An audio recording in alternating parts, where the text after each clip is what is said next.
Iba to si nanay, napaka-piloso po naman. Yung likod ba yung masakit? Ay, hindi ito yung masakit.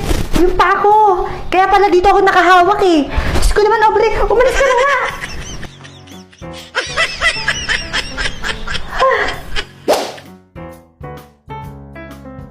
Oo, Aubrey, ito na yung pambayad sa kuryente. Ingatan mo ha, pumunta ka sa Meralco. Bayaran mo na. Lo, bakit ako, Nay? Ay, bakit? Meron pa bang uutusan dito sa bahay? Ikaw lang naman ang anak ko, di ba? Padali na. Bayaran mo na. Ba yan? Saan nga ulit? Sa Meralco? Hindi sa Meralco. Punta ka ng Jollibee. Bayaran mo yung kuryente ng Jollibee. Diyos ko naman. Dali na. Oh. May sukli ba to, Nay? Aba, nagharap ka pa ng sukli. Eh, yung pinanganak kita dito sa mundong to. Nanghingi ba ako ng sukli sa'yo? Ay, laka na dun.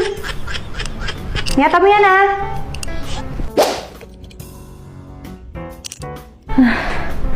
Wait lang. Anak, kunin mo nga muna yung pang-BP, hindi ako makahinga. Para ko yung na-high blood. Ha? Hindi ka makahinga? Hindi! Nakakahinga ako.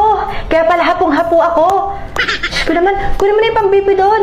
Gagalitin mo pa ako eh. Yung pang-BP ba, Nay? Hindi yung pang-BP. Kunin mo yung injection doon. Tuturukan ko yung sarili ko para mamatay na ako. Oh, Diyos ko, Lord!